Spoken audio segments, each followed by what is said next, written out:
안녕하세요. 응급구조학 공부하시는 여러분 반갑습니다.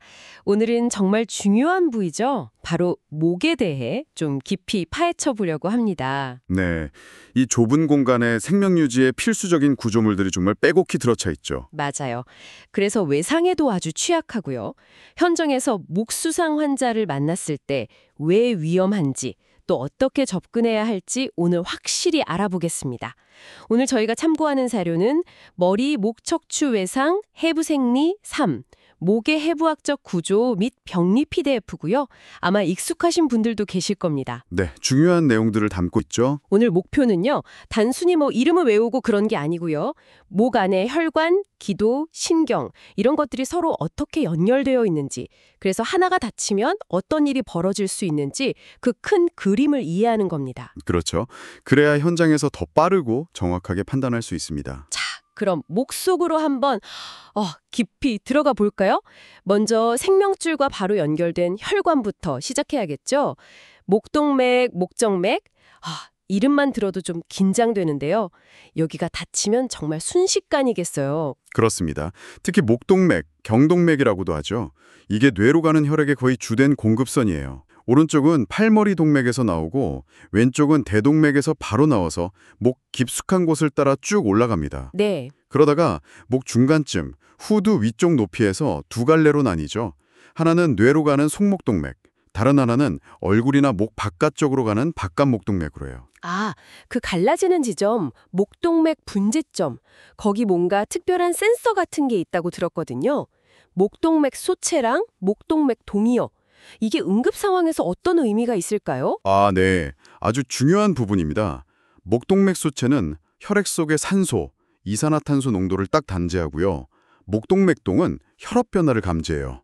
말 그대로 우리 몸에 내장된 생체 신호 감지기인 셈이죠. 오, 감지기요? 네. 그래서 환자의 호흡이나 순환 상태가 변하면 여기서 딱 신호를 보내서 몸이 반응하게 만들어요. 예를 들어 혈압이 확 떨어지면 이 센서들이 감지해서 심박수를 막 올리는 반사작용을 일으키죠. 아하. 이런 기전을 이해하면 환자 상태 변화를 예측하는 데 좀 도움이 될 수 있습니다. 이야, 몸 안에 이런 시스템이 있다는 게 정말 신기하네요. 그럼 이제 피가 돌아오는 길, 목정맥은 어떤가요? 속이랑 겉 두 개가 있다고요? 네, 정맥은 크게 두 종류가 있어요. 속목정맥은 아까 말한 목동맥이랑 또 아주 중요한 미주신경이랑 같이 신경혈관집이라는 좀 단단한 막에 쌓여서 목 깊은 곳을 지나갑니다. 신경혈관집? 네네. 네, 그래서 바깥에서는 잘 안 보이죠.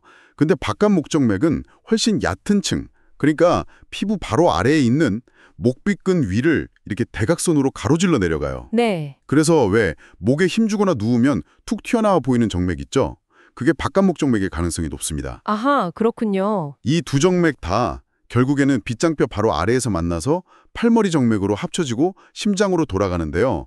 중요한 건 이 큰 정맥들이 손상되면 진짜 어마어마한 출혈이 생길 수 있다는 겁니다. 바깥 목정맥만 다쳐도 출혈량이 상당할 수 있어요. 그렇군요. 정말 조심해야겠네요. 자, 혈관 얘기는 이쯤 하고 이제 응급구조사에게 정말 중요한 기도로 넘어가 보죠. 후두부터 시작하면 될까요? 흔히 목소리 상자라고 하죠. 맞습니다. 후두. 공기가 폐로 들어가는 첫 관문이죠. 여러 연골 조각들이 모여서 약간 원통 같은 모양을 이루고 있어요. 그중에서 제일 크고 앞으로 툭 튀어나온 게 갑상연골, 흔히 아담스 애플이라고 하는 거고요. 그 바로 아래 만져지는 단단한 고리가 반지연골, 즉 윤상연골입니다. 이 윤상연골은 특히 잘 기억해 두셔야 해요. 윤상연골이요? 왜 그게 특별히 중요하죠? 뭔가 응급기도 확보랑 관련이 있었던 것 같은데. 정확합니다. 윤상연골은 후두연골 중에서 유일하게 완전한 반지, 고리 모양을 하고 있어요. 그래서 기도를 확실하게 딱 받쳐주죠. 근데 더 중요한 건 이 윤상연골하고 바로 위에 있는 갑상연골 사이에 윤상갑상막이라는 얇은 막이 있어요. 네. 다른 방법으로 도저히 기도 확보가 안 되는 정말 절체절명의 응급 상황에서 최후의 수단으로 하는 외과적 기도 확보술이 있잖아요. 윤상갑상막 절개술. 바로 거기를 통해서 하는 겁니다. 그래서 이 윤상연골 위치를 정확하게 딱 만져서 찾는 게 아주 중요합니다. 아하, 그래서 그게 중요한 랜드마크가 되는군요. 이야, 알겠습니다. 후두에는 또 음식물의 기도로 잘못 들어가는 걸 막아주는 장치도 있다면서요? 네, 두 가지 중요한 보호 장치가 있죠. 하나는 후두 입구를 덮는 나뭇잎 모양의 연골, 후두 덮개입니다. 우리가 음식을 꿀꺽 삼키는 순간 얘가 딱 덮어주면서 음식물이 식도로 가도록 길을 안내해줘요. 네. 또 하나는 후두 안에 있는 두 개의 주름, 바로 성대입니다. 성대는 목소리만 내는 게 아니고요. 삼킬 때나 이물질이 감지되면 확 닫혀서 폐를 보호하는 아주 중요한 반사작용을 합니다. 그렇군요. 성대가 그런 역할도 하는군요. 그런 윤상연골 아래로 이어지는 기관은 어떤 특징이 있나요? 기관은요, C자 모양의 연골 여러 개가 앞이랑 옆으로 이렇게 받쳐주고 있어요. 그래서 항상 공기가 통할 수 있게 열려 있죠. 근데 여기서 중요한 점은 기관의 뒤쪽 벽은 연골이 없고 그냥 막으로 되어 있다는 거예요. 그리고 바로 그 뒤에 식도가 딱 붙어 있습니다. 아, 등을 맞대고 있는 거네요. 네, 그렇죠. 기관이랑 식도는 등을 맞대고 있는 구조예요. 그래서 만약에 심한 외상을 입으면 둘 다 손상될 가능성을 항상 생각해야 합니다. 기관은 쭉 아래로 내려가서 가슴뼈 뒤쪽에서 왼쪽, 오른쪽 주기관지로 나뉘어서 각각 폐로 연결됩니다. 이야, 모관이 정말 생각보다 훨씬 복잡하네요. 혈관, 기도 말고도 또 신경 써야 할 구조물들이 더 있다고요. 식도는 방금 기관 뒤에 있다고 하셨고 또 뭐가 있을까요? 네, 아주 중요한 신경들이 목을 지나갑니다. 특히 뇌에서 직접 나오는 뇌신경 중 몇 개가 중요한데요. 혀인두신경이랑 미주신경, 이 두 개는 꼭 기억해 두시면 좋아요. 미주신경이요? 네, 미주신경. 이게 이름 베이거스 뜻 그대로 방랑하는 신경인데요. 목을 지나서 가슴, 심지어 배까지 내려가면서 엄청 많은 일을 해요. 말하기, 삼키기뿐만 아니라 심장박동, 호흡, 소화 같은 우리 몸의 자동 조절 기능, 특히 부교감 신경계 활동에 아주 깊숙이 관여합니다. 와, 그래서 목 부상으로 이 미주신경이 딱 손상되면 단순히 목소리가 변하거나 삼키기 어려운 문제뿐만 아니라 심장박동이 불안정해진다거나 하는 전신적인 문제가 생길 수도 있어요. 와, 신경 하나가 그렇게 많은 기능을 하다니 정말 목은 우리 몸의 어떤 중요한 통제센터 중 하나군요. 그러면 팔로 가는 신경 다발도 목 근처에 있다고요? 맞습니다. 팔신경월기, 영어로는 brachial plexus라고 하는데요. 이게 목 아래쪽에서 시작해서 빗장뼈 뒤를 지나서 겨드랑이 쪽으로 뻗어나가는 아주 복잡한 신경 네트워크예요. 네네. 어깨, 팔, 손의 모든 감각이랑 운동을 다 얘가 담당하죠. 그래서 왜 오토바이 사고처럼 목이나 어깨가 확 당겨지는 그런 외상을 입으면 이 신경다발이 손상돼서 팔 기능에 영구적인 장애가 남을 수도 있습니다. 아, 목 고정할 때 팔의 신경학적 상태도 꼭 같이 확인해야 하는 이유 중 하나죠. 그렇군요. 신경까지. 자, 마지막으로 근육 이야기를 좀 해볼까요? 목에도 여러 근육이 있겠지만 자료에서 유독 넓은 목근, 플라티스마라고 하죠. 이 근육이 관통되었는지가 중요하다고 강조하던데 이건 왜 그런가요? 그냥 얇은 근육 아닌가요? 네, 넓은 목근은 목 앞이랑 옆을 이렇게 넓게 덮고 있는 아주 얇은 근육이에요. 피부 바로 아래에 있죠. 근데 이게 왜 중요하냐면 일종의 경계선 역할을 하기 때문입니다. 경계선이요? 네. 만약에 목에 칼 같은 날카로운 곳에 찔렸을 때 이 넓은 목근이 뚫렸다는 게 확인되면 그건 상처가 단순히 피부만 뚫은 게 아니라 목 깊숙한 곳, 다시 말해 중요한 혈관이나 신경, 기도 같은 구조물이 있는 구역까지 도달했을 가능성이 아주 높다는 강력한 신호가 됩니다. 아, 그렇군요. 그러니까 얕은 상처인지 깊은 상처인지를 감별하는데 아주 중요한 단서가 되는 거죠. 아하. 넓은 목근 관통 여부가 깊은 구조물 손상 가능성을 시사한다. 이게 바로 그 깊이와 관련된 포인트군요.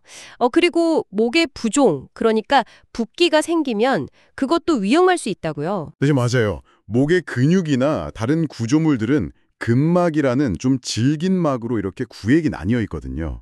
근데 심한 손상으로 안에서 출혈이 생기거나 염증 때문에 붓기 시작하면 이 제한된 공간 안에 압력이 갑자기 확 올라갈 수 있어요. 네. 이걸 구획증후군이라고 부르는데 이 높아진 압력이 혈관을 눌러서 피가 안 통하게 막아버리거나 심하면 기도를 눌러서 숨을 못 쉬게 만들 수도 있습니다.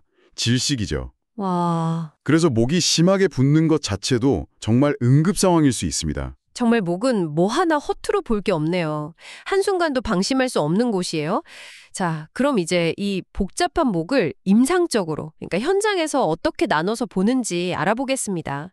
목을 세 개의 구역으로 나눈다고 하던데 왜 이렇게 나누는 건가요? 이게 현장에서 어떻게 도움이 되는 거죠? 목을 구역으로 나누는 건 특히 관통상, 그러니까 뭔가에 찔린 환자를 평가할 때 아주 실용적입니다.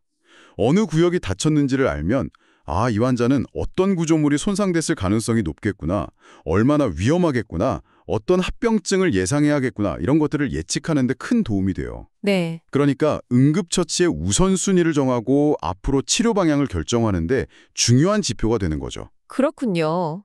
그럼 제1구역부터 알아보죠. 어디고 뭐가 가장 위험한가요? 제1구역은 목의 가장 아래쪽입니다. 빗장뼈랑 가슴뼈 윗부분부터 시작해서 아까 말한 반지연골 아래쪽까지예요. 여기에는 팔머리 동맥, 빗장 및 혈관처럼 정말 굵은 혈관들이 지나가고요. 기관 아랫부분, 식도, 심지어 폐 꼭대기 부분, 폐천부랑 림프관, 흉관까지 포함됩니다. 와, 중요한 게 많네요. 네. 근데 여기서 제일 중요한 포인트는 이 구역이 빗장뼈라 가슴뼈 같은 뼈 구조물 뒤에 깊숙이 숨어 있어서 겉에서 접근하기가 어렵다는 거예요. 하지만 만약 이 부위에 큰 혈관이 손상되면 출혈이 막 가슴 안쪽으로 번지면서 겉으로 보이는 것보다 훨씬 심각할 수 있고 실제로 사망률도 가장 높습니다. 아, 그래서 제1구역 손상은 가장 치명적일 수 있는 숨겨진 위험을 가지고 있다고 봐야 합니다. 가장 아래쪽인데 오히려 접근이 어려워서 더 위험할 수 있다니 약간 역설적이네요. 그럼 제2구역은 어떤가요? 여기가 가장 흔하게 다치는 곳이라고 하던데요? 맞습니다. 제2구역은 반지연골부터 턱뼈각, 그러니까 아래턱 모서리까지 목의 딱 중간 부분입니다. 여기가 제일 흔하게 다치는 이유는 다른 구역에 비해서 뼈나 두꺼운 근육 같은 보호막이 좀 적고 상대적으로 노출되어 있기 때문이죠. 네. 이 구역에는 아까 얘기했던 목동맥 갈라지는 지점, 속목정맥, 후두, 인두, 식도 윗부분, 미주신경 같은 것들이 다 들어 있습니다. 다행히 다른 구역보다는 구조물들이 비교적 표면에 가깝고 접근이 좀 더 쉬운 편이긴 합니다. 하지만 여전히 중요한 구조물들이 많아서 손상되면 위험한 건 마찬가지죠. 네, 그렇군요. 자, 마지막으로 제3구역은 어딘가요? 여기는 겉보기랑 좀 다를 수 있다고 하니까 더 주의 깊게 봐야 할 것 같은데요. 제3구역은 턱뼈각 위쪽부터 머리뼈 바닥까지, 그러니까 목의 가장 윗부분을 말합니다. 여기에는 속목동맥이랑 바깥목동맥의 시작 부분, 속목정맥 윗부분, 그리고 여러 뇌신경들, 특히 9번부터 12번 뇌신경, 인두 윗부분 등이 위치하죠. 네. 이 구역의 특징은 구조물들이 턱뼈랑 머리뼈 사이에 깊숙이 파묻혀 있다는 거예요. 그래서 겉으로 보이는 상처는 작아도 실제로는 중요한 혈관이나 신경이 손상됐을 수 있고 또 이걸 수술적으로 접근해서 피를 멈추게 하거나 복구하기가 아주 까다롭습니다. 아, 어렵겠네요. 네, 예를 들어서 존3 손상 후에 환자 목소리가 갑자기 쉬거나 음식을 삼키기 어려워하거나 혀가 한쪽으로 쏠리는 증상이 나타난다면 이건 눈에 보이지 않는 깊은 곳에 뇌신경 손상을 아주 강력하게 의심해 봐야 합니다. 그렇군요. 각 구역마다 정말 특징이랑 위험 요소가 명확하네요. 자, 그럼 이 모든 지식을 종합했을 때 응급구조학을 공부하는 여러분에게 가장 중요한 메시지는 뭘까요?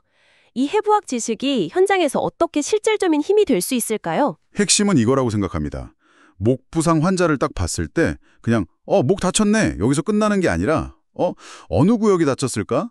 그렇다면 어떤 구조물이 위험할 수 있겠는데? 이렇게 한 단계 더 생각하는 거죠. 네. 예를 들어 제1구역 손상이 의심된다면 눈에 안 보이는 대량 출혈이나 기도 문제를 최우선으로 대비해야 하고요. 제2구역이라면 기도 확보나 직접적인 혈관 압박을 빨리 준비해야 하고 제3구역이라면 잘 안 보이는 신경 손상이나 나중에 나타날 수 있는 합병증 가능성을 염두에 둬야 한다는 겁니다. 아, 그렇군요. 예측하는 거네요. 그렇죠. 이 해부학적 지도가 여러분이 현장에서 보이지 않는 위험을 예측하고 평가와 처치의 우선순위를 딱 정하고 궁극적으로 환자의 생존 가능성을 높이는데 정말 필수적인 도구가 될 겁니다. 네, 오늘 목의 복잡한 구조와 구역별 특징을 통해서 왜 목 부상이 그토록 치명적일 수 있는지 정말 깊이 있게 이해할 수 있었습니다. 이 좁은 통로에 얼마나 많은 생명 유지 장치들이 얽히고 설켜 있는지, 그리고 각 위치마다 어떤 다른 위험이 도사리고 있는지 꼭 기억하는 것이 중요하겠습니다. 네. 그래서 오늘 나눈 내용을 바탕으로 여러분 스스로에게 한번 질문을 던져보셨으면 좋겠어요. 이건 저희가 여러분께 드리는 마지막 질문인데요. 목 부상 환자를 평가할 때 어떤 특정 소견, 예를 들면 급격한 목소리 변화라든가 점점 심해지는 호흡곤란, 아니면 목 부위에서 공기방울 같은 게 만져지는 피하 기종, 또는 특정 신경학적 이상 소견 같은 것들 중에서 어떤 것이 여러분을 가장 불안하게 만들까요? 그 이유는 무엇이고 그 순간 여러분의 가장 즉각적인 조치는 무엇이 되어야 할까요? 와, 정말 중요한 질문이네요. 네, 단순히 지식을 아는 걸 넘어서 실제 상황을 가정하고 이게 어떤 구조물의 손상을 의미하는지 연결지어 보면서 여러분 나름의 판단 기준을 세워보는 것, 이게 바로 현장에서 필요한 비판적 사고 능력을 키우는 길일 겁니다. 네, 오늘 저희와 함께 이 중요한 탐구에 참여해주신 여러분 정말 감사합니다. 오늘 배운 이 지식들이 여러분의 학업과 또 앞으로 마주하게 될 현장에서 정말 든든한 기반이 되기를 진심으로 응원하겠습니다.